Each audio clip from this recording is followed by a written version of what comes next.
If white immigrants can come to this country 50 years ago with nickels and dimes and no education, and come here and pool their little nickels and dimes and no education, and set up little stores, develop these stores into larger stores, develop this into an industry which creates job opportunities for whites. Since Lincoln was supposed to have freed the black man 100 years ago, and today the black man, according to the government economist, has spending power of $20 billion per year.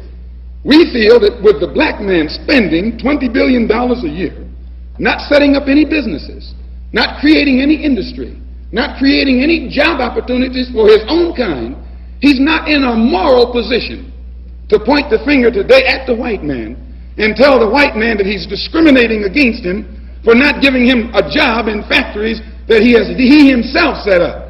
If the black man has $20 billion, and these so-called Negro leaders are such geniuses that they can integrate white restaurants and integrate white factories and force themselves into that which the white man has set up, they should use this same ingenuity to show the black people how to pool our wealth and set up something of our own. And then we won't have to force our way into his anymore. One more thing I would like to point out concerning what he said about 125th Street.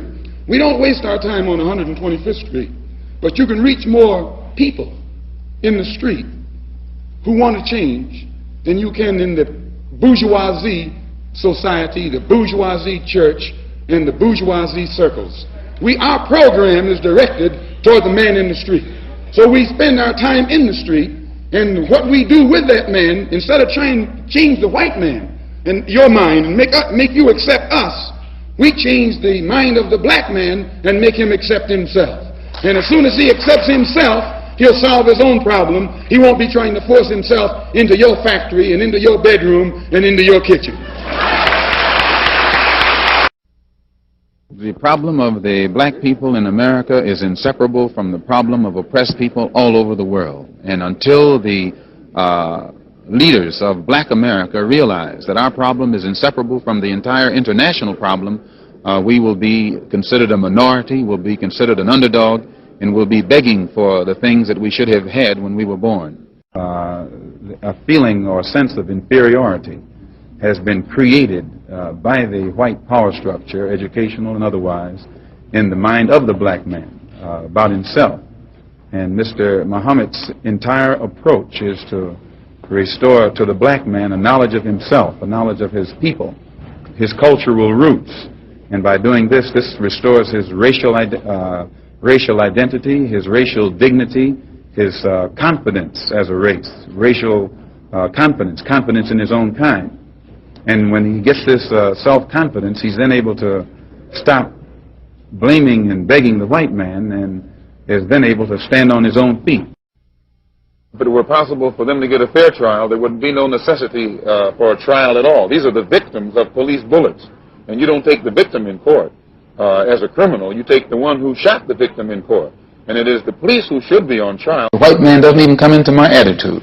Mr. Muhammad teaches us to love our own kind and let the white man take care of himself.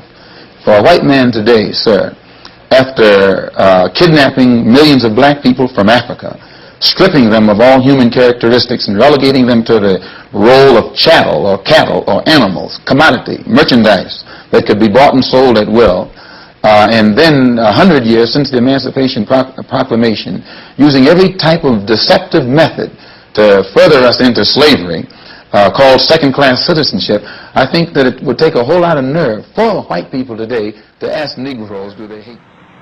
Any leadership that teaches you to depend upon another race is a leadership that will enslave you. Any leadership that teaches you to depend upon another race is a leadership that will enslave you. They gave leadership to our foreparents, and that leadership made them slaves.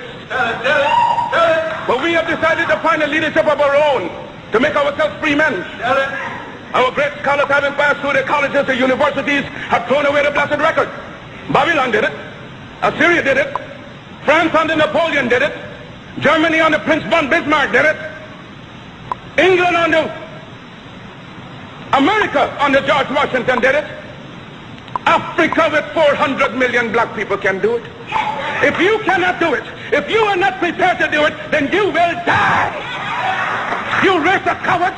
You race of imbeciles. You race of good for nothing. If you cannot do what other men have done, what other nations have done, what other races have done, then you had better die.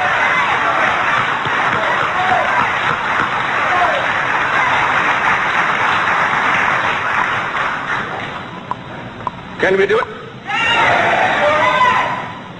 We can do it. We shall do it. We have prayed to God for vision and for leadership. And He has given us a universal vision. A vision that will not limit our possibilities to America.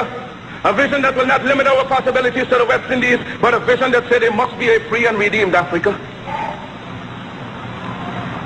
Christ the crucified, Christ the despised. We appeal to you for help, for succor, for leadership. When you endeavor to carry your burden up the heights of Calvary, when white men scorned you, when white men scorned you, when white men spat upon you, when white men pierced your side out of which blood and water gushed forth, it was a black man in the name of Simon the Syrian who took your cross and bore it up the heights of Calvary. And now that we are bearing our burden, it being so heavy, we just ask that you just help us on up the heights. Oh yes, the cause is grand, the cause is glory. Surely we shall not turn back.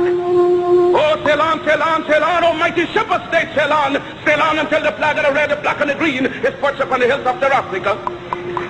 Because the time has come for the black man to forget his hero worship of other races and to create and emulate heroes of his own.